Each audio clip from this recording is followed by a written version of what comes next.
it out right then. Yep. Okay, shall we do this? Said the bishop to the actress. Okay, in 3, 2, 1. Hi, I'm Scott Humphrey. I play Will on LARP's The Series, and you're listening to the Larpbook podcast.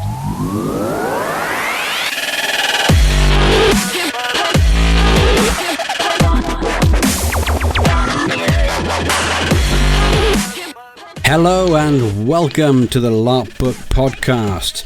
This is episode 26, Sunday, 24th of January 2016. I'm your host, Stuart Edwards, and with me as always is Luke Maximus Aurelius Cudlius Pitimus. Why do you do this? Because it's slightly funny. And with us, you may have invented cuddle damage. Yeah, and we did invent cuddle damage. Yeah. I'm sorry, could you hear something then? Was that Rob? Was that Rob? And with us, very small and right at the bottom is Robert Davis, because his internet is absolutely rubbish tonight and video's not working. So hi, Rob. Hello. And our special guest is, of course, Claus Rastad. Now, Claus, hello and welcome to the show. Thank you. Glad to be here. We hear that you're a long-time listener to the show, and when we say long-time listener, probably about 3 of them. Is that right? I actually started listening at the very beginning. Sometimes I browse the net for podcasts or articles or blogs about LARP. Yeah. And there are so very few, and this is not meant to be anti-complimentary, but just the fact that you existed gave you a huge head start. Yes, I couldn't agree more, because we have a heck of a bad time finding news articles about LARP, because if you do a search in Google for LARP and news, we are number 2 right after the BBC, who did a very small documentary thing a little while ago about LARPing. So apparently we are the definitive place to get the LARP news. This isn't easy when you're looking for LARP news. And also, you guys produce. I mean, this is episode number 26. I know how rough it is. My podcast is a lot shorter. It's more like 5 to 20-minute episodes. And I've done 80-something, but it's hard to find the discipline to actually do it. So I think it's admirable what you're doing. Don't be fooled, Klaus. Ours were only ever meant to be 5-10 minutes. They just wobble on for about an hour because we just don't shut up. As well, but I thought I wouldn't get into that on my own. I'm just cancelling out. You've done 2 really nice comments, and I needed to balance that out. So I don't owe you anything at the moment. You know, we just waffle. You know, we just we like the waffle. It's. Well, to be honest with you, the 3 of us don't get together that often anymore because we're so busy in normal life. So this is the only way we can get to have a chat, really. Yeah, and that makes perfect sense. That's how I sold friends. We do projects. And how sad and lonely do we sound now? Grown up is the term. I like that. Yeah, that's tenor. Right. Definitely, yeah. So Klaus, you're probably most famous at the moment anyway, especially over here, for the sheer fact you decided to kickstart a Harry Potter LARP College of Wizardry. Yeah, I think no matter how you slice the dice, the thing that gains me most fame internationally is the College of Wizardry LARPs. I mean, I've been doing stuff for a ton of years, and some of it's been interesting, and some of it has definitely not been, but College of Wizardry changed everything. The fact that we got global viral press, that's unprecedented for any LARP ever in the history of mankind as we know it. And being kind of in the eye of the storm of that has garnered me personally quite a bit of attention, because even though I don't do all the work, I am kind of our front man. Yeah, definitely. I mean, I when we first saw it, and we obviously put it up on the site and what have you, I was particularly intrigued. Yes, I do like Harry Potter.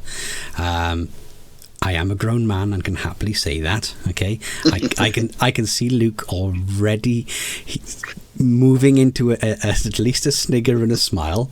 All right, at the very minimum. And of course, the only other thing that came to my mind directly, and Luke, he just knows where I'm going with this. Who's playing Hermione? Well, no, one of the things we did from the very beginning, even right now, College of Wizardry is no longer in the Harry Potter setting. Yeah. Because Warner Brothers kindly asked us to stop. Stop doing that. They were very nice about it, actually. They said the first one was fine, the 2 and 3 you've sold out are fine, but from 4 and onwards, do your own thing. So they were very generous, actually. Yeah, even though good. some people hate them for it, it could have been a lot more messy. Oh yeah. We're quite happy about that. I mean, they could have absolutely slapped a cease and desist on you. Yeah, easily. I've been on the receiving end of one of those in doing a Warhammer 40,000 LARP some years back, so I know how that works. Yeah. But from the beginning, we decided that it would not be Hogwarts. There would be no Hermione. There would be no Dumbledore. So we invented. Basically, we took an empty part of the Harry Potter universe and filled it in with a Polish magical school. So the idea was that you found the place where you went after Hogwarts, or after Beauxbaton, or after Durmstrang. Like when the wizards are these 17, 18 and have graduated, where do they go for further magical education? And they, of course, went to the Choha College of Witchcraft and Wizardry, which had its own teachers, its own traditions, its own houses, its own kind of style. So no Hermione, but Hermione could theoretically have chosen to have gone there. Yeah, that's okay. That's good, because I was very close to ripping up my ticket then, and yeah.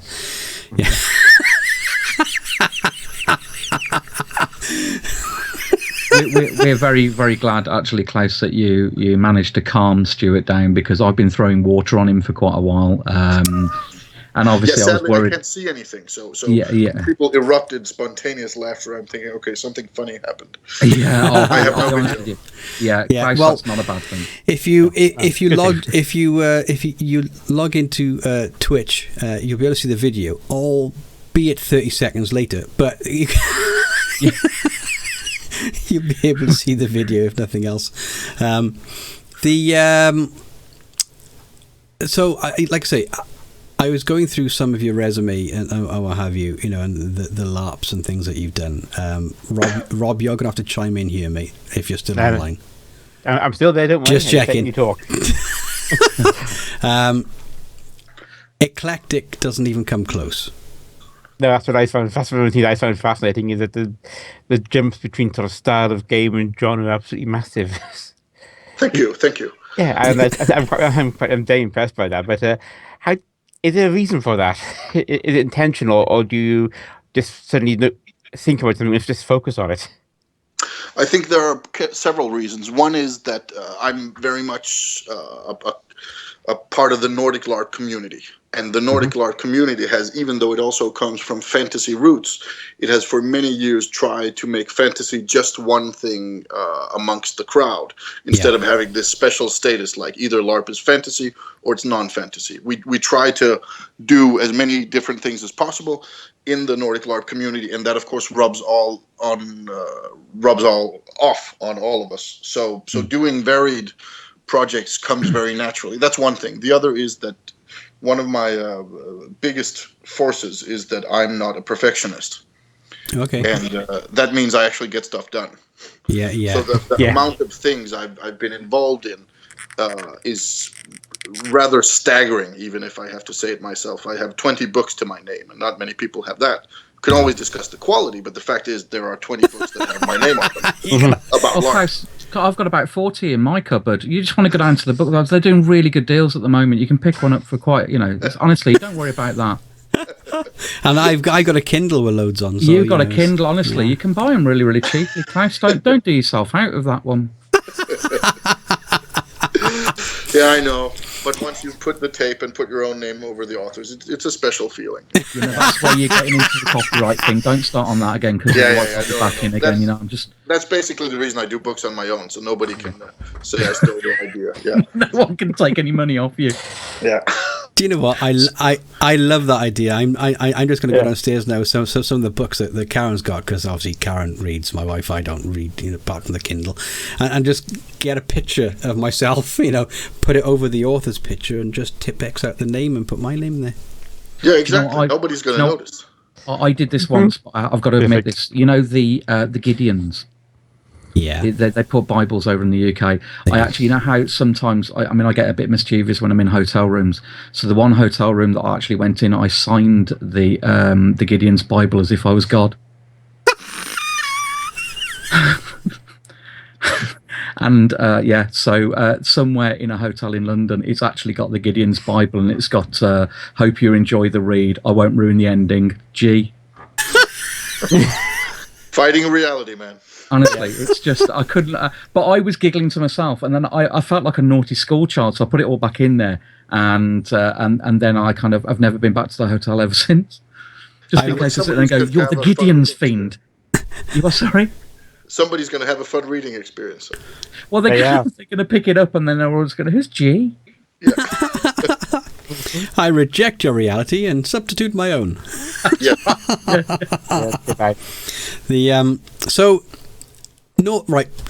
Nordic LARP, just purely in general. I'm sorry, but are you lot over there nuts? Yes. That's okay. That's nice and cleared that up because especially when we looked at Treasure Trapped. Who did a fantastic job of portraying LARP and what have you. Yeah, they're wonderful guys. Yeah, fair play. And girls. Yeah. You're all just a little bit crazy over there. Fair play. True. No, go on. Sorry. Well, I was just going to chip in there and just say I think it's fair to say that you don't have as many barriers as we do, and I think those barriers that we have, those parameters we kind of self-impose, whereas you guys seem to just take it to any limit and whatever goes, whatever interests you, you're prepared to do. Whereas I think here we're in awe of it because there are topics that you LARP. Yeah, that we would never dream of even trying. Wouldn't entertain. Oh, no. I dream of trying them, but I just get threatened every time I raise a subject. Don't think about it, Bob. Yes and no. I mean, normally you get shouted down because that would normally end up me being naked or something, and everyone doesn't want that. Oh, no, not again. But am I right in thinking that you were involved in that the LARP with the advertising company? Yes, Panopticon. Yes. Panopticon was done in 2003 by a group of Norwegians. Right. And I missed the original run. I was still then a relative newcomer to the holy inner circles of the Nordic LARP community, whatever that might mean. So I wanted to go, but I didn't have the money, resources, contacts, whatever, and I didn't. And it pained me. And I thought about if anybody did a rerun later, then I wanted to go. And at some point I realized nobody's doing that. So then I thought about doing one myself and got into contact with the original organizers, offered them paid plane tickets and stay. Sadly, no money, but if they could come down, one of them did, and we ran it together. So it was not exactly the same game, but it was a remake of it. And of course, they disagreed with some of my design choices, as I disagreed with some of theirs, but it was still enough the same game to make sense for a lot of people. Okay. And we had the Treasure Trap crew over. Basically, they were filming they were editing Treasure Trap at the moment. It was after their Kickstarter campaign, and I wrote them saying, "Hey guys, I sadly can't support it with money, but I have this project that might fit your film. How about I pay your plane tickets and your food and your lodging if you come over and film it? You do a small 15-minute mini documentary for our game, and you have more content for yours." And they were like, "What the fuck? Is this for real?" Because for them, and this I think is a little bit interesting from a UK perspective, because one of the things they said when they were over here was that the difference was one thing is there was a difference in what we actually did. There was a difference in the games, but there was most of all a difference in how we approached it. They had come from having to use 8 months of talking to British LARPers before they were allowed with a camera on scene anywhere. And there was still this whole feeling that you're out to gut us. You're from the media. You're out to gut us. You're you're bastards, basically. You're tossers. I have to use tossers at least once in this interview.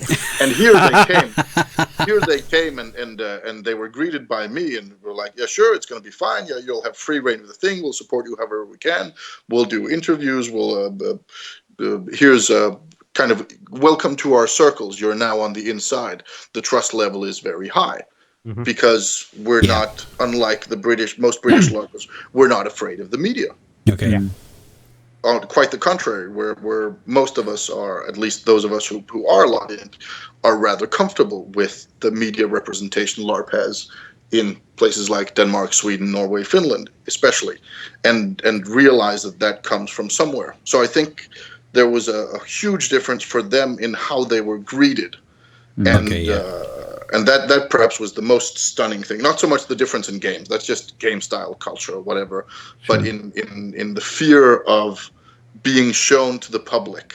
That was very, very different. While they had been very skeptical, the Brits, even though the end result was very good, we were welcoming with open arms and very high trust level.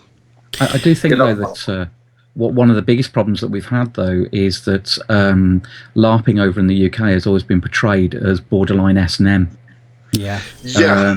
And that's, kind of for an awful lot of people who, and Treasure Trap said this, it's not escapism, but for want of a better phrase, for those people who wanted to play another character, get away, do something different, all of a sudden they were labelled as these kind of, leather freaks almost. Weirdos.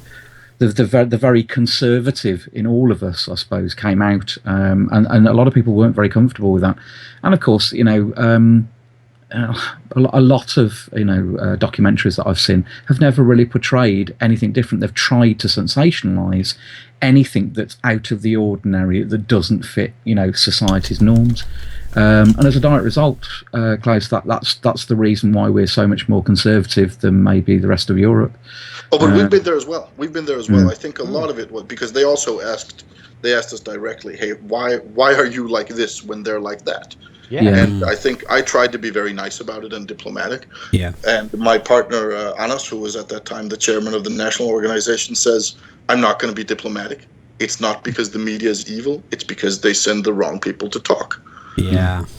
And of course, it's the real answer is probably somewhere in between. But in the 90s, the Danish LARP community did not really have strong media presence and were accused of stuff. And there, I think some of it is the difference in, do you send the person who has media training, is excellent at explaining complex concepts in a simple, understandable way to non-LARPers, or do you send the 16-year-old or 35-year-old who is the boss of the organization and is very used to the internal jargon? When I saw the Treasure Trap thing about the British LARPs, when you first meet Matt Pennington, who seems like a very nice guy and says very nice things during the thing, the first thing he explains when they say, what's going on, he doesn't say, well, we're going to pretend to be other people. It's quite interesting. He talks about armies from the south, and he's standing on a parking lot. If I didn't know what was going on, I would think, you're not helping. Yeah. And this was Matt, who actually had excellent things to say, and I think he's one of the good things in the Treasure Trap documentary, him and Rick and that the what's her name, the expert they have talking also. They say good stuff. But she says it very clearly. She says at some point, and I wanted to kill her at that point. I sadly can't remember the name, but she said, one of the problem with LARPers is that they're bad at explaining their hobby. And I wanted to take this computer and I wanted to throw it at the window and say, no, one of the problems with some LARPers is that they're bad at explaining. Please don't put them on national television. Like with any other hobby. That doesn't make them worse people. That doesn't make them worse LARPers. But it means that if your PR guy for the White House is a guy saying, it's cool to be Barack Obama, man, fuck you, then you're probably going to have a problem with your PR as the president of the White House. It's just the same for us. Yeah, no, and you've hit it right on the head. It's like everything else, right? If we take this back to tabletop role-playing, right, D&D, whatever, your best GMs are the ones that can articulate and paint a picture that your mind can comprehend and work with. Yeah, if you've got a GM that's basically goes, yeah, it is a big dragon. Yeah. You've got to have somebody articulating about LARP who can speak about LARP, but because there've been some bad LARP in the past, unfortunately, I think British conservatism means a lot of people say, I don't want to talk about LARP just in case. Yeah, sure. And It's a great shame. Yeah. Yeah, it is one of those things, isn't it? The sheer fact of certainly when you have a look at the media coverage on LARP in the past, even the ones like which is it Dar? Yeah, it was Dara O'Brien, wasn't it, Luke, that did that one? Yeah. That the people that they went to see and talk to were the epitome. Almost like they searched them out specifically. Was the yes? During the day, I am an accountant, but here I am a level 20 wizard. Sure. And of course, and these people are. I mean, they can be great, and also sometimes it means. Of course, the media will do that. I got contacted some years back from this Danish dating show where they wanted to have a Larper come in, and then when she was explaining it, the casting person was like, "Yeah," and then he'll come in, and they'll think like, "Oh my God, what a dork!" And then after half of them have said no, then they'll realize he's actually a really cool guy, and it'll be totally interesting. I said, "No. What about we instead pick in a Larper who's extremely hot?" And who comes in and they think, oh my God, I'd do that in a second. Then he says, you know what? Apart from weightlifting and poetry and home cooking, I also have this amazing hobby. And then you show some clips there and then they think, oh, the hot guy does it. I want the hot guy. Even the hobby must be fun. Let's do that instead. Yeah. I'll find you the hot guy. It's almost... Oh, yeah, that might be interesting. Yeah, it's almost, Luke, like he's explaining us down to a T. Honestly, I was just about to actually go and say, if I had £1 for every time I've been asked to go and do this thing, I'd still be out by £1. I think you're absolutely right, Claus. What I was going to ask, because it is one of the things that we were going to discuss. Before we move on, Luke, can I just jump in a second? You've got no video. You can't say anything. You've got no video. I got words in the conversation. I got hair. Man, get some broadband. Go on, Dave. I got hair. Oh. Really? You usually get this at the beginning, the no hair thing. Yeah, well, I can't do that this time because I haven't got any hair at the moment. You haven't got any hair, have you? And nobody wondered why the podcasts are long. All I wanted to say was that there was a good point that came up in the chat room suggesting that every group should have a PR person. I'm just wondering what you all thought about that. No, let the others say something. Yep, I'll shut up. Well, no. You're here to talk. I think you've got to be very, very careful because I think LARPing in itself, all it needs is positive, and I think that it is out there. It's represented quite well. I just think that the media are always looking to sensationalise, and it was right what Claus was saying. They're sending the wrong people to actually make those interviews. So if you start to all of a sudden get, PR people, they have an agenda. Yeah. And it's going to take it out of, context. And we see this with very big LARP events where you can see finances overtaking the genuine desire to want to get together and, kind of run a scenario. So I think to some degree, I think that would be a real bad idea. I don't know. Well, Claus, what do you reckon?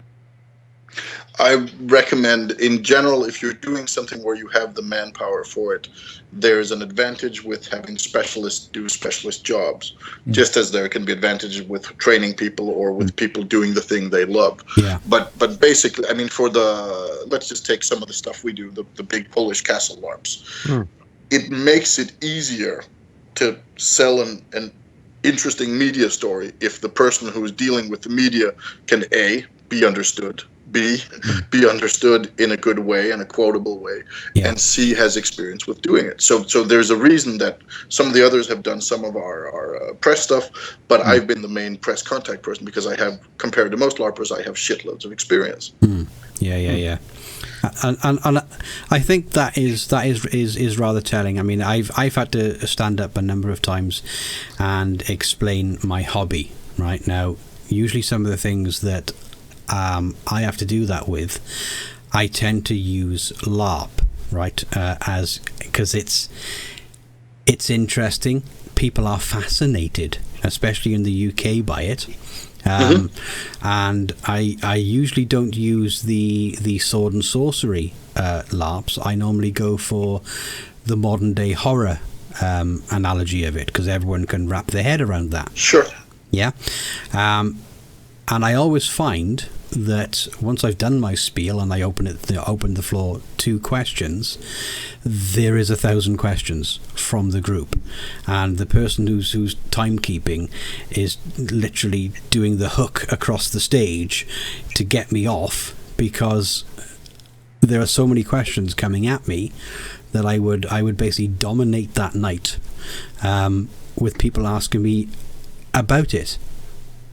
You know, so if you have someone that is engaging enough, knows enough knowledge to be able to articulate it in a good way, but don't go down the let's say the way Luke was saying it about the PR, come to our game, spend some money, come to our game, then that's a positive thing. But if you have got a PR person that's just trying to rope people in, then no one likes that. No, I think it has to be the whole thing, like a really good car salesman. Let the product sell itself. Yes, they will buy it. You're absolutely right, and I think what I was going to allude to was, you've got so many medias now. You've got Facebook, Twitter, the internet generally. I think people should just advertise what they do, because when anyone who's interested, and that's what I was getting to with LARP tourism, is if they're looking to just come and visit something, do something, go and have a visit, then they'll look on the internet. That a lot of people, majority of people, are quite savvy. Just out of interest, Klaus, do you get a lot of first timers come to your events? Yeah, and global, or are they just tend to be interested parties locally, or global? For the especially the College. I mean, College of Wizardry is unique in both how it's run, how it was created, and how it exists. So for November last year, we had people from 35 different countries. Wow. That's good. Yeah. That's great. And on one of them, we ran College of Wizardry 4, 5, and 6 back to back. And on number 6, we had 40% new players. And if we discount the teacher players and the prefect players, those who were kind of leaders of houses, then we had 55% first-time LARPers. Good God. And that's a lot. And some of them were coming from Brazil or Taiwan or Singapore even. So we were having people who had no experience with LARP, and also some of them had no frame of reference. I mean, some of them were obviously, yes, I wanted to do this for a long time. Now I've done it. And some were like, I have no idea what's going on, but this just looks so amazing. Yeah. But that's the whole thing, though, isn't it? I mean, if you can attract people to come in, word of mouth will, start to really kick in, and people will start to talk, and I think this very negative perception of LARPing will then become more positive, because there is this kind of global network now. I mean, that's always been our desire, hasn't it? That that we would reach out to people globally as opposed to just being in the UK. I mean, obviously we're here, so kind of we wanted to do the majority of our stuff in the UK, but we get a lot of American listeners, Australian, and my mum, who's in a completely different country and time zone. She's in a completely different planet, mate. That's not. No, that is true. Actually, no, but we love her. But we're seeing that as well. I mean, I don't know if you've spent half an hour of your lives listening to my talk on LARP tourism. Probably not. Yeah, you got us. No, I think I will have to go back to some of the Nordic LARP con and listen to more of those videos. To be honest with you, I didn't even know you did one, right? So that no, how would you know? No, I did it for an American convention. I'm not American, right? There, so I just sent them a half an hour video talk, which took me forever to do, and I'll never do that sort of thing again. I thought it was easy, just talk into the phone and then afterwards do a little video editing. 236 slides later.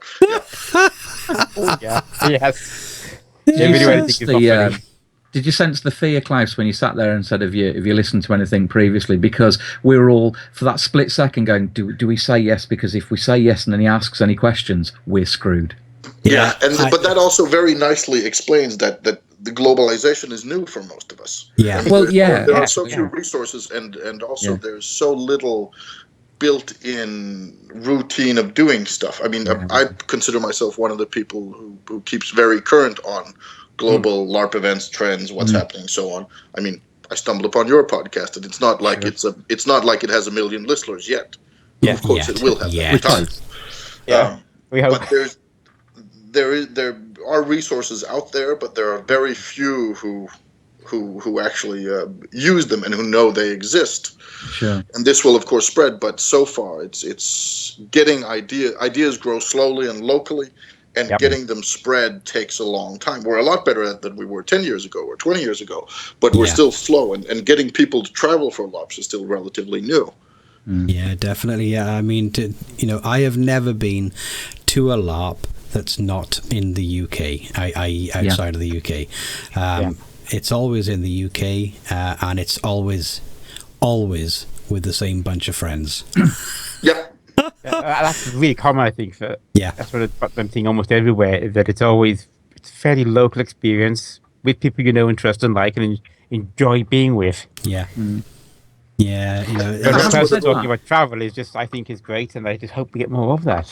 Yeah, I'd love to go to the LARP college. I have to say that it just intrigues me. Just as how on those bucket things, the bucket list of things that you need to do before you die. Yeah. And I have to say, Klaus, I'm sold. The more I look at what you do, the more I'm intrigued. And I think that actually the shame about it is exactly what you've said, that we're so very focused on locality that we don't open our minds to, maybe a LARP experience abroad is a good holiday.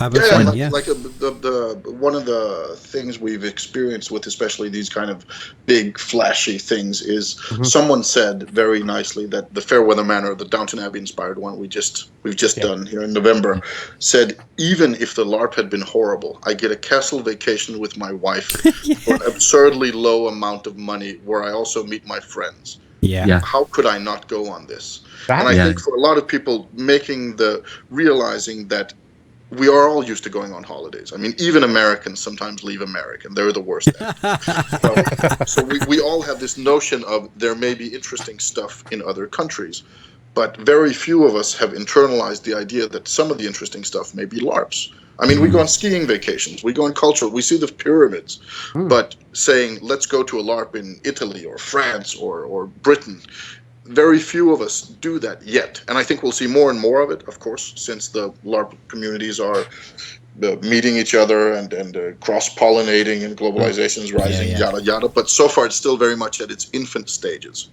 Well, this is where it became an intriguing idea when we proposed this a little while ago, and Rob has been running with this way more than I have. I've had very little input, as per normal. I'll be honest. This is a good idea, Rob. You run with it. Was the global LARP, the one LARP game that actually spans the globe? Yeah, I've listened to a little on that. Yeah, and that has actually started to take momentum, and it's starting to form. It's a slow process because it's going to be. It's as simple as that. But if we can pull it off, and when I say we, I mean Rob, then wow. I mean, we can literally hook into everywhere on the planet. Yep. Yeah, I mean, it's a slow process because the people who got most interested were all finding it hard to find time. I'm sure you must hit that problem as well, Klaus. But yes, we are hoping to sort of slowly build until we have something serviceable. Yeah. But that would be rather wonderful to have a game spanning nationalities.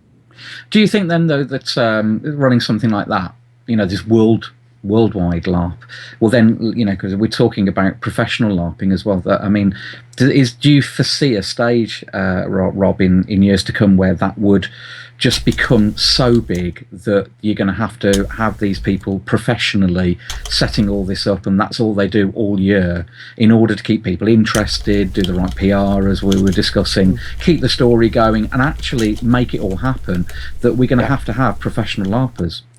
Well, yeah, absolutely right. And can I just point to Claus again now, because he's actually made that transition to professional. You can't point at Claus. I can't point at anybody because because video on. You haven't got a video on. Yeah, but yes, I could do it believe though. that there's going to come a point if you want to run large games or very good-looking games or very involved games or games with a lot of background detail. I think we're going to have to get more and more professional LARPers.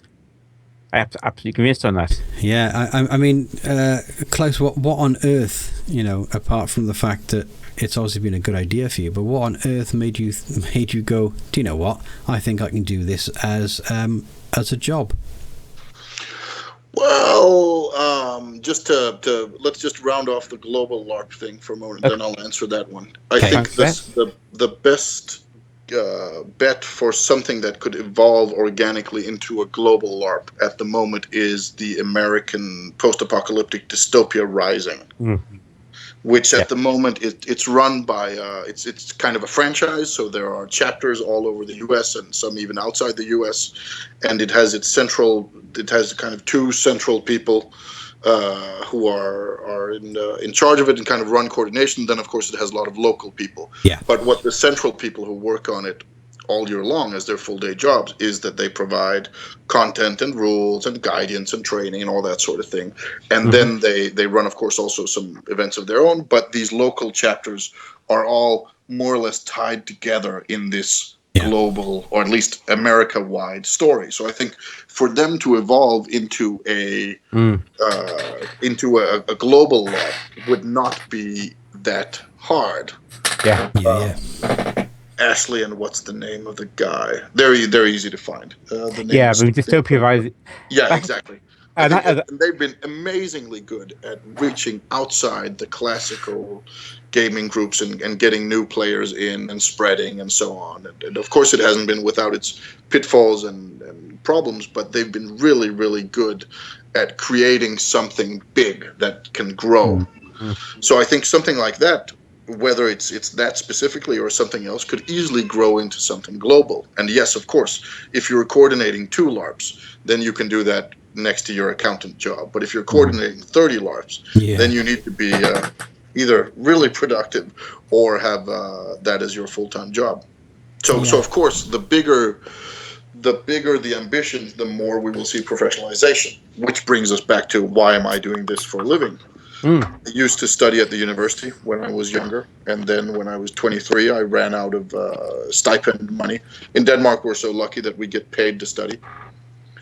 So if you study at the university, not only do you get your education for free, you also get a monthly stipend from the state. That is fantastic. Yeah, we used to have that in this country, but that's long gone, and it's a great. I think it'd be a great shame. Yeah, and that meant that at some point, but you can't spend forever. In the old days, you could spend 10 years studying without passing a single exam and still getting your monthly stipend.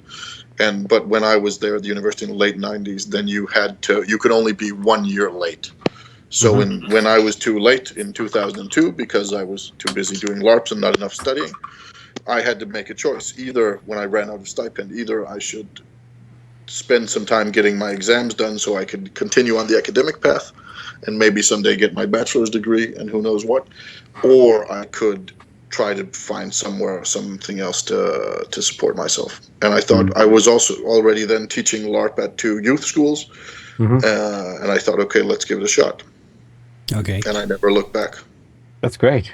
Right, it's kind of the envy, because I think a lot of people that I speak to, you know how you go around the campfire and you sat there supping your mead, and one person starts a conversation. I'd really love to do this. I had a friend of mine who said that he wanted to do a medieval LARP where the entire area, you kind of left the 20th century, 21st century, in a closet, in a cloakroom, and then literally as soon as you went through the doors, that's it. It was all medieval. Everything was there.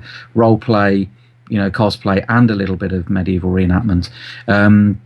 And really, that was his dream. So you are living the dream on behalf of the world at the moment, Claus. Oh, I think sadly a lot of the nuts and bolts of it is less romantic than that. But I can't see myself having any other job. I could see myself having this and making more money than I do. That would be nice, because I really do not make. I don't make the money that most of people at my age and whatever skill level we might define that I have make. In that case, I'm underpaid, but for doing what I love, and even though I work 60 hours, I love it. Is there anything we can do for you, Claus, to kind of bring in more income? Yeah, do stuff like what you're doing already and help spread the word. We will do that. So what has been your favorite project? What's been the thing that you know, when you look back, you go like, yeah, that was good? I think even though it's rather recent, the College of Wizardry project is so amazing in so many ways, both in how we did it. I mean, it started at April 2014 at the Knudpunkt convention. Are you familiar with this? Yep. Yeah. Good.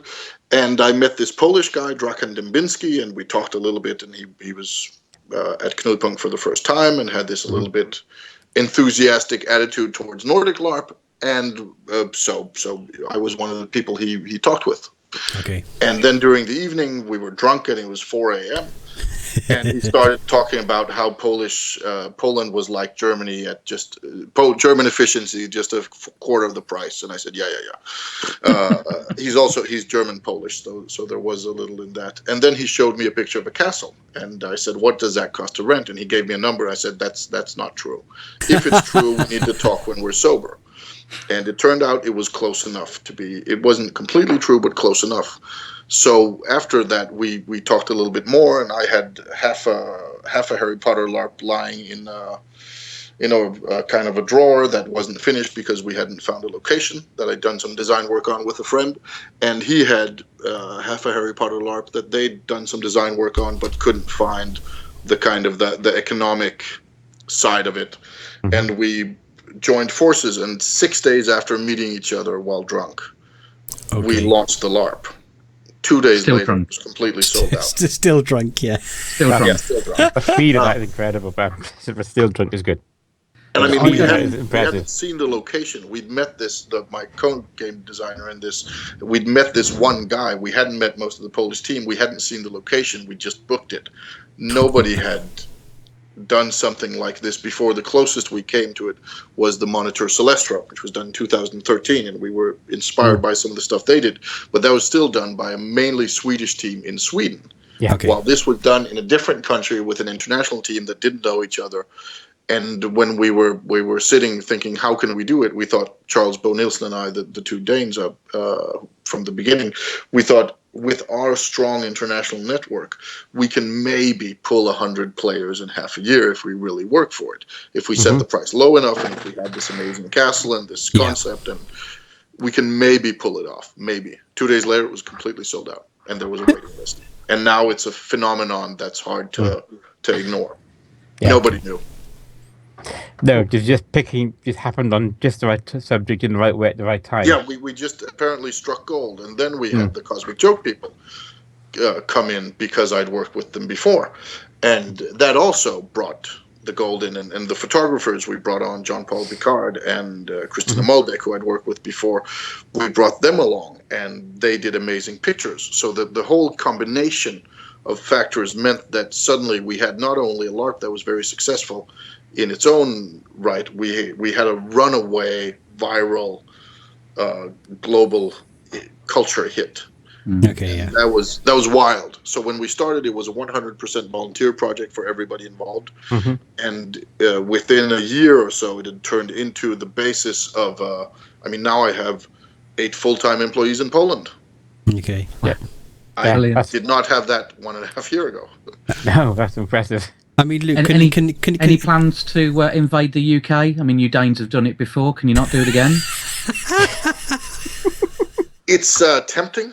I think there are people who have asked us, don't we want to do something in the UK? And there's the Featherstone College of Wizardry LARP that's cooperating with us. That'll run sometime in later this year. In the UK, done by UK LARPers.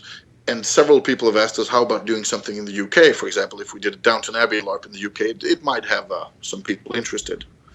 Sure. The reasons for not having done it so far are, A, prices are higher in the UK than in Poland. One of the reasons we can do this crazy, amazing stuff is that Poland is cheap. Yeah. And B, this is going to sound harsh, but I have very few contacts in the UK LARP scene, and one of the reasons I don't have that is that it comes off to some of us as very insular. It comes off as having these brilliant people who were probably some of the first people doing it. I mean, Treasure Trap is a good starting point for looking at LARP, even though there's also SCA and other places. But Treasure Trap is definitely one of the main influences for LARP globally, spreading its tendrils. Yeah. But the UK LARPers, a lot of them have this. We've done it all before. We're really cool. We were awesome in the 80s. We were probably also awesome in the 90s. And that meant that now we can just be abusive towards other people. I was once on the Rule 7 forums when they existed in the UK. And that, as a foreigner, that was just absurd.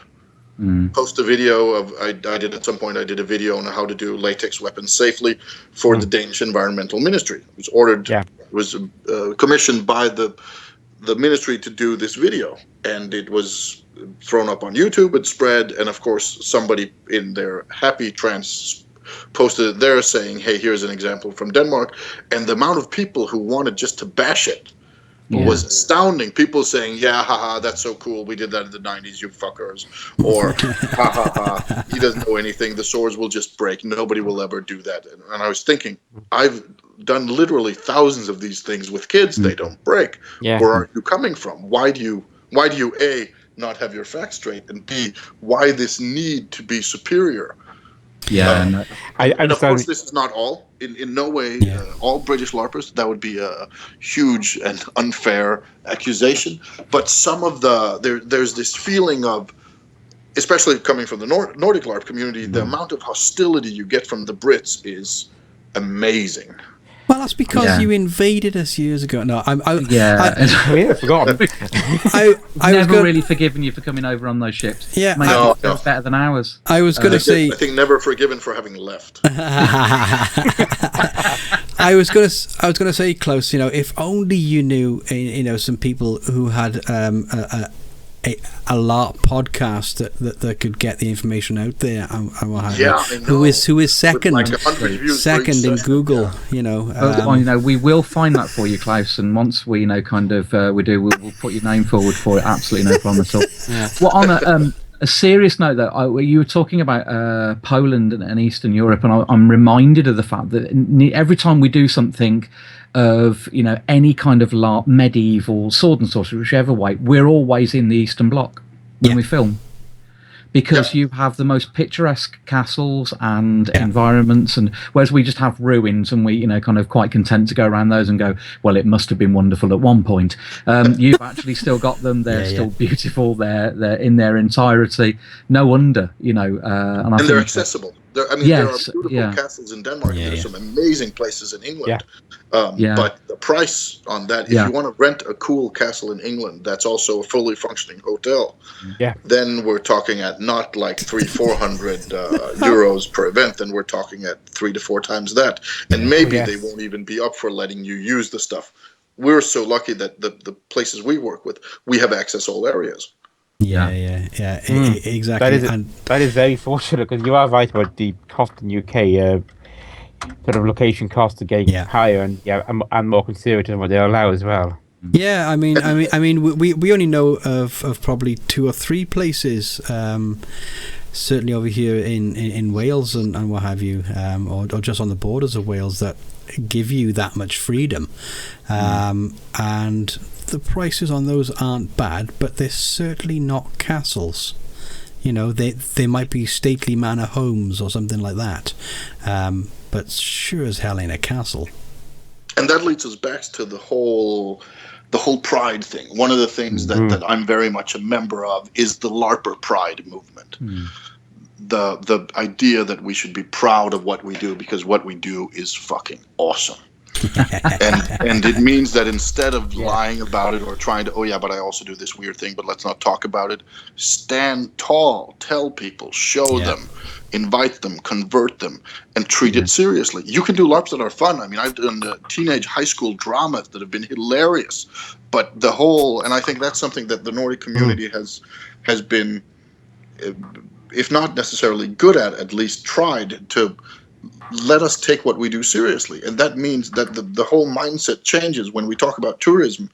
Most people in their 30s or 40s or 50s have easily spent, let's just say, £1,000 on a vacation. Mm-hmm. Yeah. Even those who are not in high income brackets. You've done it once or twice. You've maybe gone to Vegas or Japan or somewhere interesting in Asia or whatever. People spend money, but when somebody says, cool, so you can actually spend for going somewhere for a week, it is possible for you to spend £1,000. Interesting. What is your lifelong hobby that defines a lot of who you are and your relationships? Oh, it's LARPs. Good. How about going to this LARP that costs £300? No, that's too expensive, man. You know us. But why is I use as an example often the skiing vacation. Yeah. I'm from Denmark. It's a flat country. The highest mountain we have is 173 meters. It's not really that impressive. So if I want to ski, I need to go somewhere else. I can get the cheap skiing vacation for like 200-300 euros. I can get the expensive one for or more expensive for like 600-700. I can get a 1,500 euro skiing vacation. I can also get one for 5,000 euros, jumping off a helicopter in Azerbaijan with all alcohol included. This stuff exists. I don't have the money for that, but this stuff exists. Why are there no 5,000 euro LARPs? Why isn't there even 1,000 euro LARP?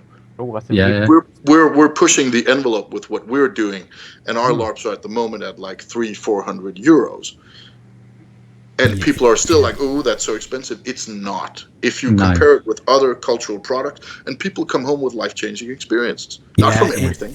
And some people think like, okay, this was really boring. Probably also about College of Wizardry. But some people have these strong experiences. They make lifelong connections. They have stories that resonate with them.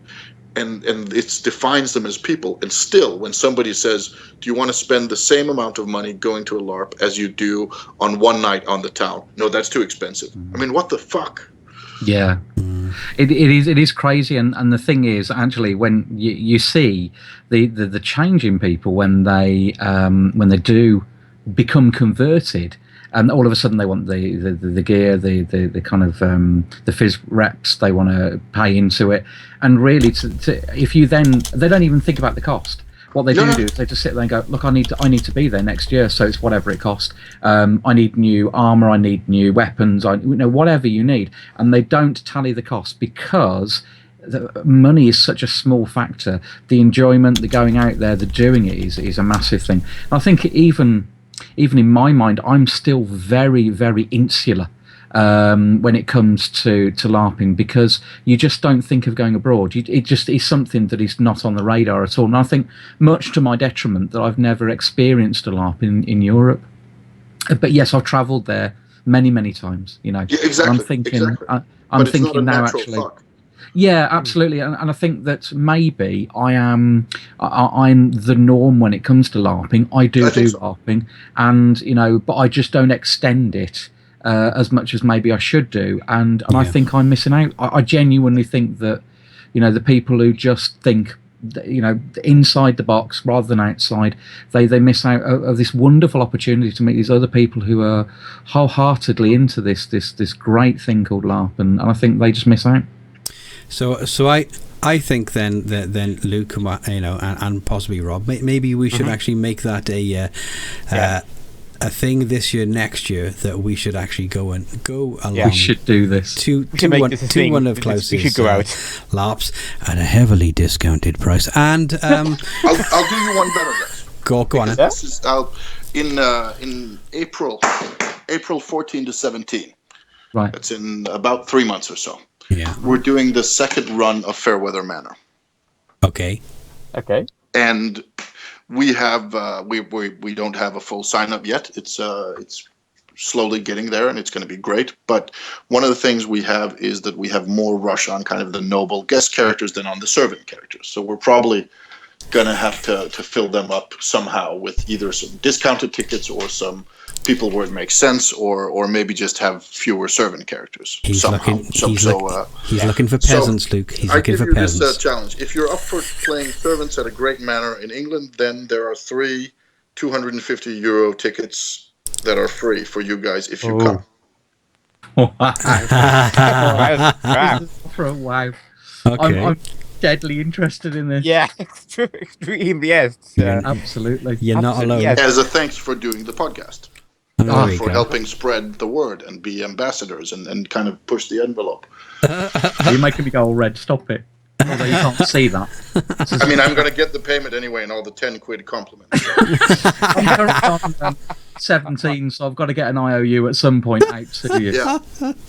Well, that is sounding incredibly intriguing, I'll be honest with you. I can see Luke's face, and Luke's face is like, come on, let's do it. Let's do it. Let's do it. Let's do it. Let's do it. Let's do it. So I think we might be taking you up on that offer. I'll be perfectly honest with you. Yeah. I hope so. I really do think so. Yeah. Yes. And to those of you out there who are hearing this and thinking, what the fuck? I'm paying full price for my tickets. Start doing a podcast. Yeah. See, start, You've got to be in the know. Start doing a podcast and get your own T-shirts and stores and everything and what have you. And that's also if we're going to be serious for a moment. And of course, the offer is deadly serious. But if we kind of perspective-wise for a second, we're not very good at honoring our heroes. We're not very good at acknowledging people who do stuff. Yeah. If I was, and this sounds like patting my own back, and it will be a little bit, but if I was a LARP organizer anywhere in the world, I would think, why don't we ask this Claus guy if he wants to come play our LARP? Why don't we give him a free ticket? If he talks good about our LARP, he knows a shit ton of people, and some people actually listen to him for better or worse. Why don't we invite him? I mean, we all know that this works this way with other people. If Johnny Depp came to our LARP, he would get a free ticket. If we could get some of the Downton Abbey actors for the next run, and we're trying, we're also going to pay a plane ticket if we can get the guy who plays John Bates to come and LARP with us. Because even though he might not be an excellent LARPer, it's still an amazing thing to do that. We do that all the time for other stuff, and it makes sense both culturally and economically and so on. But why don't we do that? I've never been sponsored. Why the fuck have I never been sponsored? We don't cater to those who actually make a difference. And this is not just me whining about not getting a lot of free stuff from myself, though it may sound like that. But it's something we try to do actively. We try to encourage people to do stuff. And one of the easiest ways to give each other respect or acknowledgement is saying, hey, I actually respect what you do. Here is some way of paying you back on behalf of the community. Yeah, no. Look, we've asked this time and time again, right? We will come along to any LARP that's feasible for us to get to, and what have you. That we will do a big up about their LARP. We certainly won't put it in a negative light in that respect, because we love LARPing. It's as simple as that. We know about LARP. We can report on LARP in a good manner, and the amount of people that have been rushing to our door to ask us along to LARPs has been exactly zero. Yeah, one now. One. Yes. One. We've got one now. We're going to cling to it. Not let it go. And we're happy to. Is that because, right, the other people that LARP, that are actually attending the LARP, you have to get their permission, and that's some bloody work, and yada yada yada, and of course with the negative connotation and spin that is on LARP, especially in this country. The people go like, I don't want to know. I don't know if I want my mates that I go down the pub with to know that I LARP. Exactly. No. I get that. And also, it's. I mean, I think some of it is especially for those who do. One thing is if you're doing a LARP as a volunteer, then you can have all sorts of. Then money is of course a factor, but not a big one. But for those who do LARPs as businesses, or at least a little bit businesses, just. We're very egalitarian as a community, and I love that. But sometimes it might be okay just pushing the envelope a bit. I mentioned Matt Pennington earlier, who I have the feel is at least one of the, if not key players, a player in the UK LARP scene. I mean, if he came to one of our games and loved it, that would mean it probably would open up for some more interesting players from his circles who would not have gone otherwise. So if he's out there listening, Matt, if you're listening, we should talk. and the other way around goes as well. If I go to one of his games and love it, then I'm going to tell all my friends. And of course, we don't want to go down the path where people do stuff they're not genuinely interested in for kind of commercial purposes. No one wants that. But getting to do stuff that is, for me, I'm not very wealthy. So if somebody says, hey, your ticket is free if you come here, then there's a bigger chance that I'll go, just because I don't have the money. If I was waiting in cash, then it would be different. Yeah, no, that's right. I mean, if I was waiting cash, trust me, I'd be visiting everywhere. Exactly. But most of us aren't. No. And if somebody says, "Hey, this we can help you," and also it's a token of respect or gratitude, then there's a chance that people will be interested. You do know, however, that if Luke and I do come over as servers, etc., right, it's going to be chaos, right? You do know that. Yeah, I get that feeling. But luckily, maybe it'll also be a good experience for you having some of this British stiff upper lip and actually standing still. Absolutely, I think Britain 100 years ago has a lot to teach Britain of today. Because the one thing that Luke and I can absolutely do, dear boy, is put on the accent, the airs and the graces. Oh, but that would be lovely. I see footmen standing with the wine saying, very good, my lord. No, not that vintage. No, really, my lord. Just a suggestion. Excuse me, my lord. You do know that the port is passed to the left, yes? Yes, exactly. And these are actual characters in the LARP. I mean, there are actual better than you footman characters. So. Oh, I don't doubt that for 1 second. Luke and I have never reported to be actors, even though our names are both up on IMDb. Oh, we're all on IMDb, aren't we? Yeah, I am the 7,332nd surgeon down the corridor who gets shoved out the way by Lou Ferrigno. Yeah. Oh, that's nice. I'm there because I have a past in reality TV. and of course, I am the policeman in hospital. That was my official title in the movie. Oh, nice. Honestly, it's going to be an amazing film because we're in it. Yeah, if nothing else. Yeah. I mean, stuff Lou. I mean, he's just a bit part, really. He was just the eye candy. Really, honestly, we had troubles with him all the way through. But it's tough. But you know this, Klaus. You know it is. I know it is. It's a burden.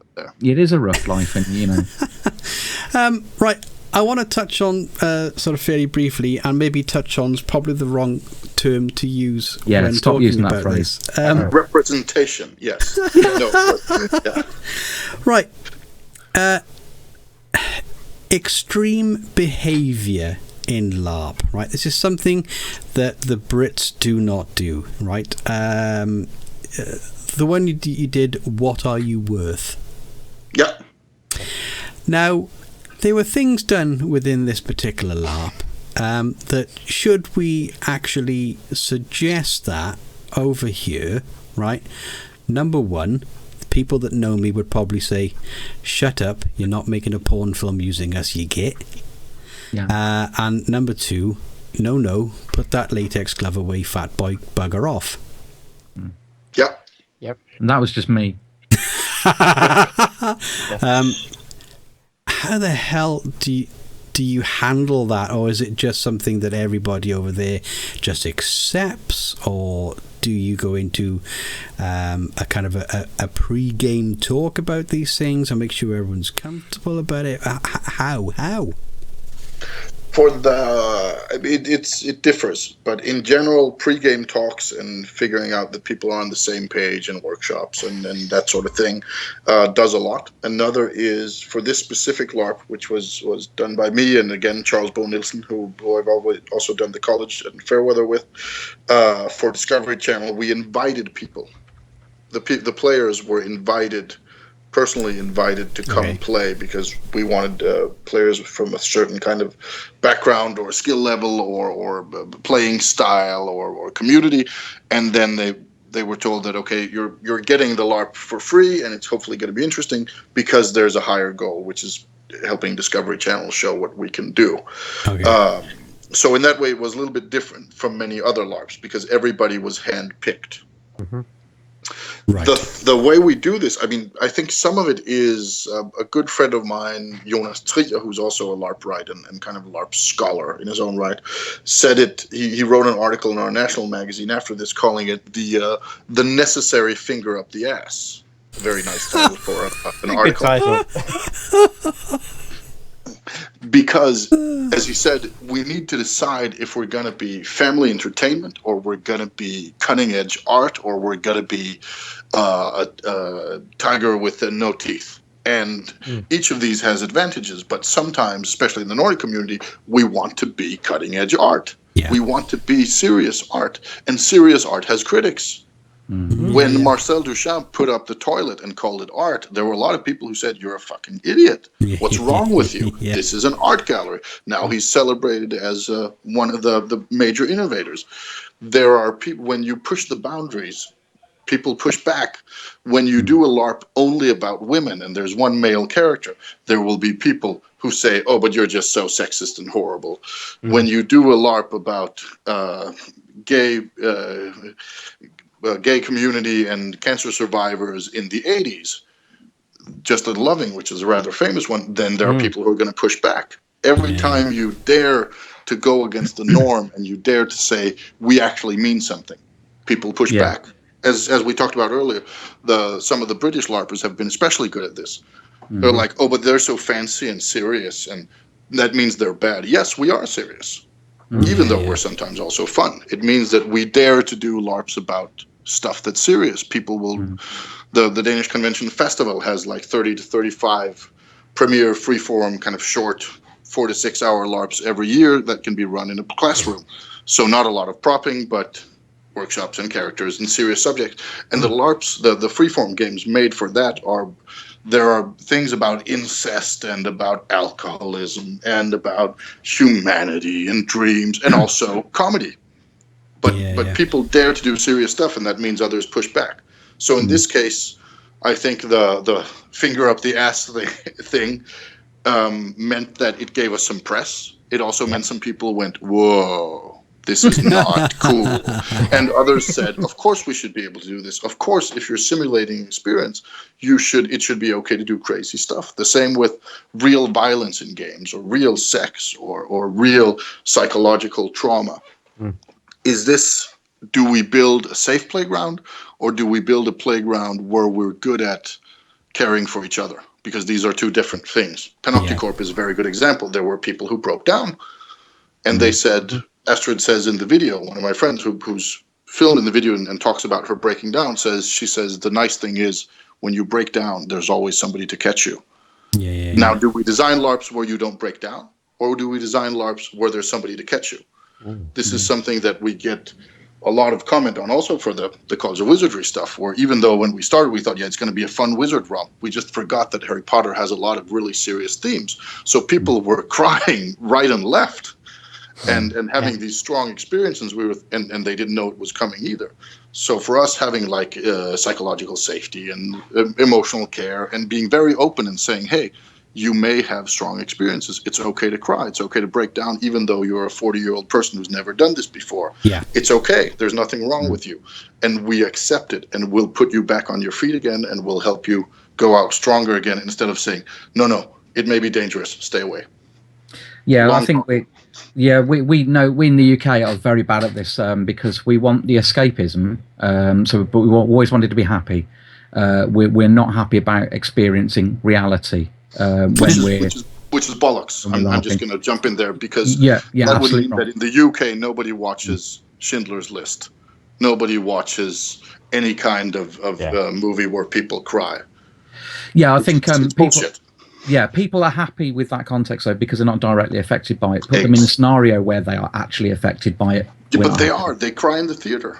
You are right. I think that's the perception, though, isn't it? I agree. If you're going to pay money, wholeheartedly. You want a happy time, don't you? You don't want to all of a sudden be faced with reality again. But I think got to come brand for that. That's right. I think what Luke's trying to alluded to in the in the cinema, at the very minimum, there's still that level of anonymity where you don't have to look that person that's going to the gas chamber with Schindler's List or what have you in the eye.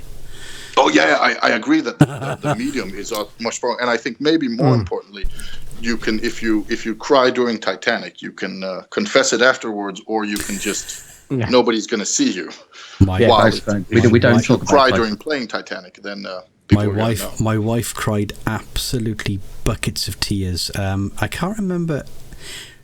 Luke, did you come to us with that when we went to see Titanic? I can't remember who actually, because it was a group of friends, right?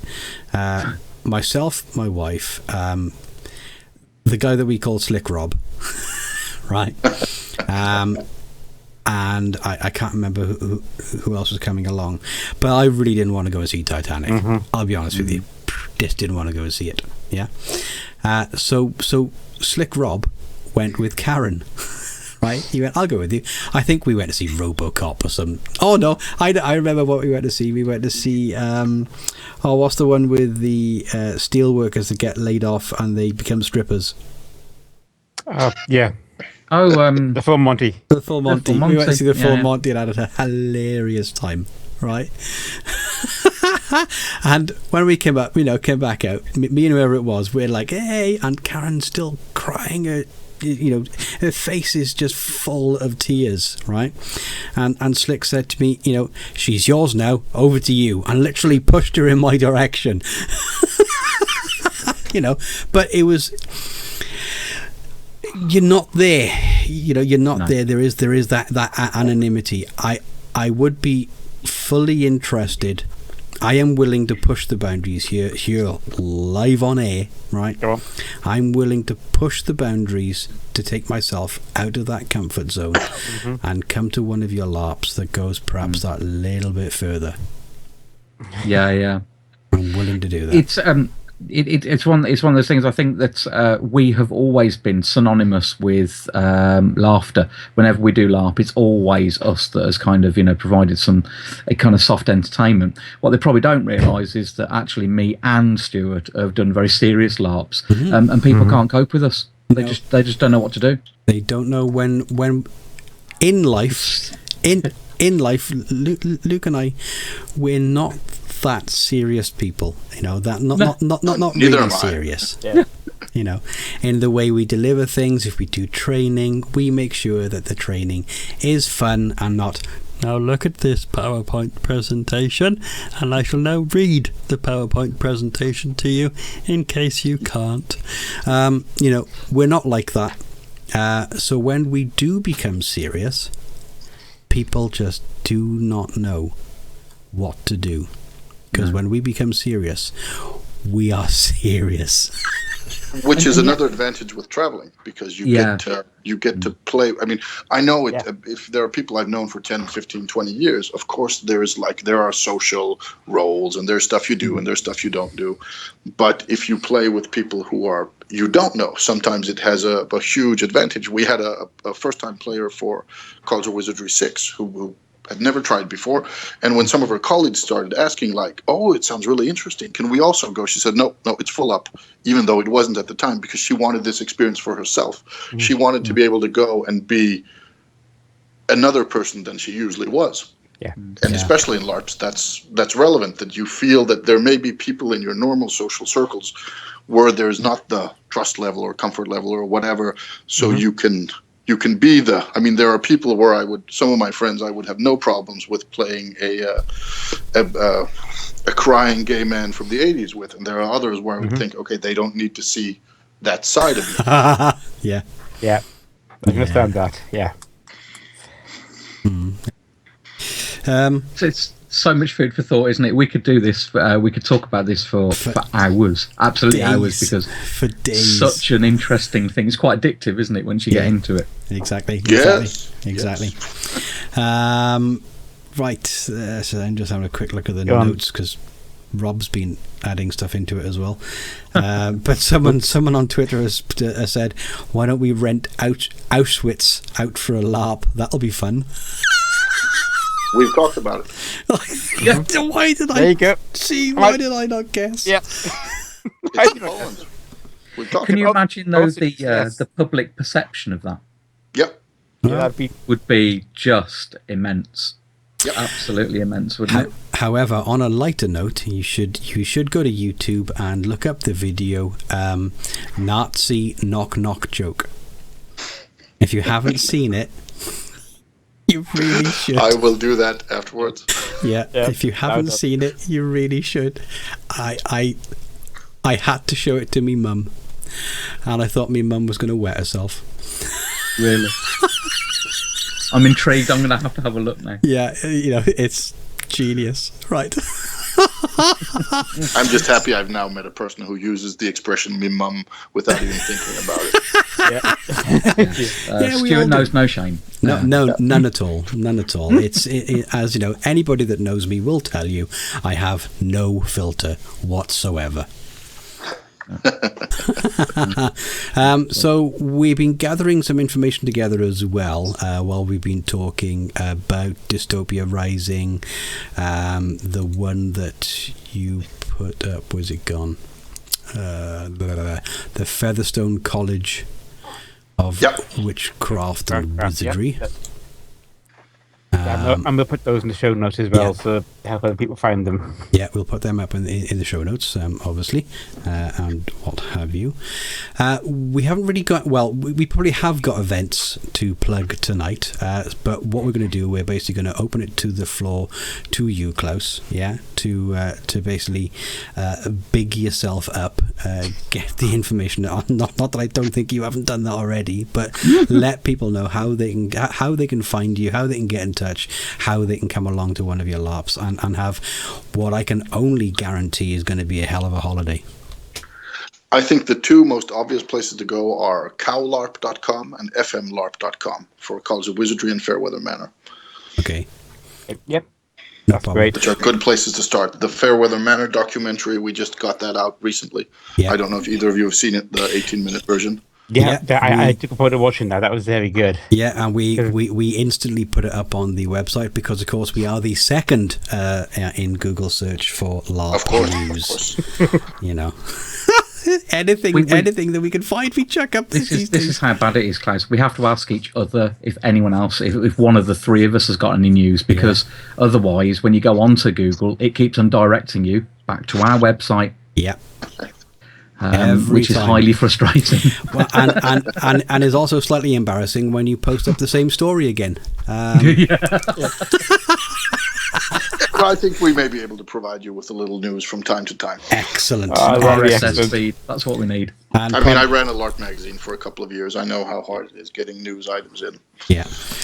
And probably one of the news items will be three guys from Great Britain came over to our LARP, completely trashed the place, got absolutely pissed, and had to be ejected from the country. Yeah. I think that's It's quite reasonable. Except for the trash in the place, we're way out. We don't do that anymore. No, well, we never did it in the first place, but we just wanted to sound more rock and roll. Rock and roll, baby, yeah. So I've got a mooing fridge. I mean, you talked about the toilet being art. I've got a mooing fridge that I'm going to present over to the general populace. Hopefully I'll get an artistic award for that. It does. I think there's a good chance for that, yeah. Yeah, it does actually move. It does. So, is there any other questions, or have you? I'll just put this out to you now quickly for the people that are in Twitch. So give them about 30 seconds. Have you got any questions for Klaus at all? Put them up in the chat. You've got about 30 or 40 seconds to do that. So while that's sort of happening, if anybody does want to ask a question, please do. I am kind of. It's been a fantastic talking to you. You are such an engaging individual, and I would almost say one of the best ambassadors that we've got for LARP, in the world. That we've talked to. We've had some fantastic people on this show that talk about LARP and things like this and costume making, etc. But none of them have been really as all-encompassing then as yourself to really Thank you. has done so much. People seem to specialize. I know I certainly do when we're doing LARP stuff. I seem to specialize in one particular genre, or perhaps two or three. You've decided to say, stuff all that, I'm going to do the lot. Yeah, I mean, I started out I started out liking the writing stuff to begin with, and then it took off. And at some point, I realized that the more versatile you are, the more fun stuff you get to do. I think apart from being not a perfectionist, one of my other skills is I'm not afraid of making decisions. And if I don't know something, I'll at least sometimes try to learn. So it means I have a lot of skills on a low level. I can do a website, I can do photography, I can do video editing, I can do writing, I can do speaking, yada yada. There might be stuff I do well and stuff I don't do well, but there are very few things that stop me from putting a project together. Yeah. So I've had to learn stuff that I wasn't good at. Yeah. I started out knowing nothing about logistics or project management or any kind of that, and was mainly kind of a creative writer type of guy. Yeah. But then you realize if there's nobody else in the project either, then somebody has to do it. Yeah, well, exactly. Well, there you go. We've got a very poignant question that's just come up on Twitch. What's your favourite colour, Klaus? Oh, that's a good one. It's a very good one. Yeah. It's hard to answer. I mean, being from a Nordic country, I should say black. Yeah, But, Well, like black does actually encompass all of the colours. Yeah. Purple's good. nice. I like purple. Purple's Purple's lovely. It says so much about you, Klaus. Yeah, I know. I'm just picturing now a feather boa in purple. Oh yeah. Oh, is that just me? Feather boa. Yeah. You can see half of the listening community all sat there going like, kind of like, peace out, brother, purple. He's the man for us. Where do we put the tickets? Wait till they see pictures from the 1970s LARP I played in a few years back, where I was like the male 70s guy that was in batik and purple and so on, and spent a good part of the LARP naked in the garden. Yeah, fantastic. Well. That's a LARP. To be honest That's with you, a whole new conversation, isn't it? to be honest with you, your build and what have you is very similar to a very good friend of ours, Dave Kahn, who basically, I love the guy, but he does look as though he'd rather pull your arms off and beat you with the soggy ends, right? And he did spend a good portion of one of our LARPs years ago in a red dress and high heels as the barmaid. You look good. We've all been there. As basically, the barman's daughter, if I remember rightly. Would it be about right? Yep. Yeah. And that's where we had the gentleman come from next door, who lived next door, who was new to the area, came up to find out what the hell was going on, and he asked to see who was actually running this particular event.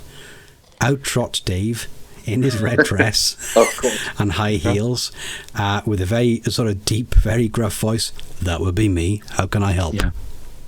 That's awesome. That's when he got back into his Mercedes and buggered off. Never seen him since. I think he moved out the area, didn't he? Shortly afterwards. Pretty much. But there you go. Right then. So that seems to be all the questions we're going to get tonight, and what have you. So thank you very much again, Klaus. It was a superb interview. Loved it a lot.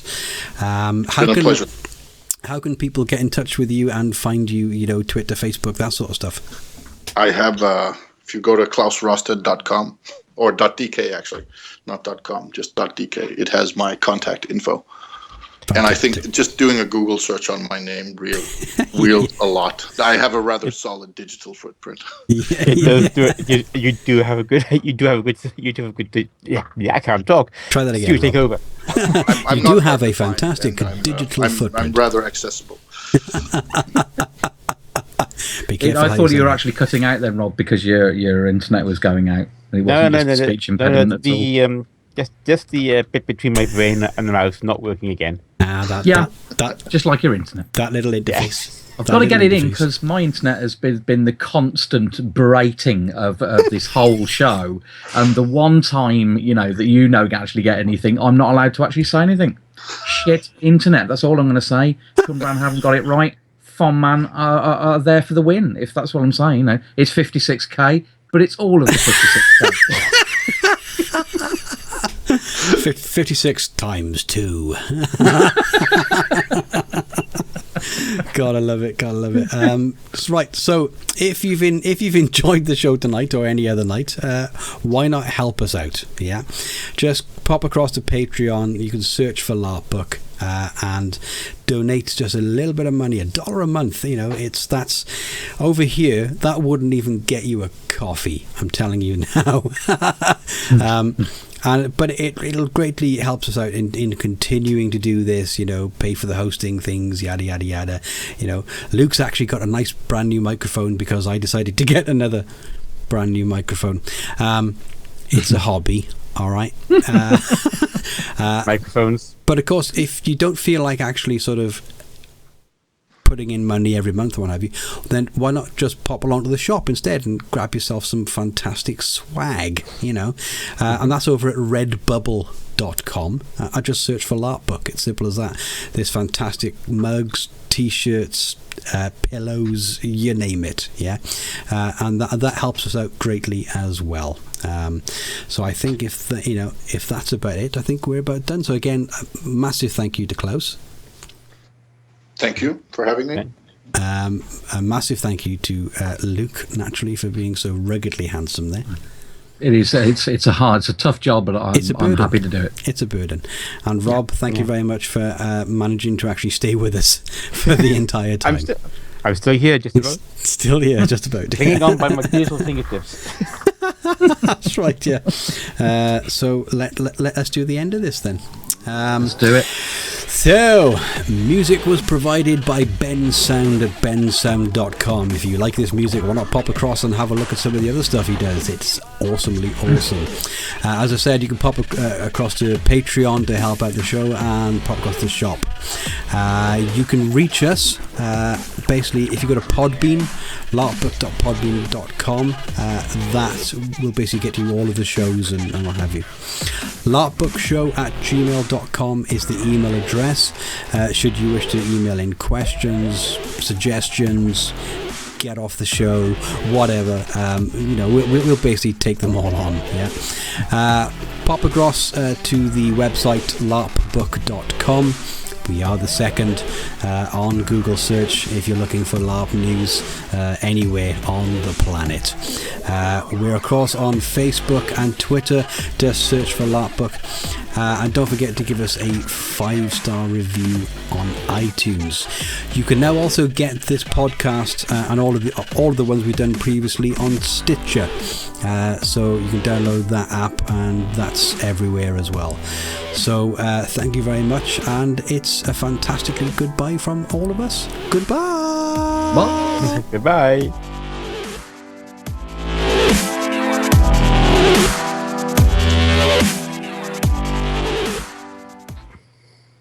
And we're done.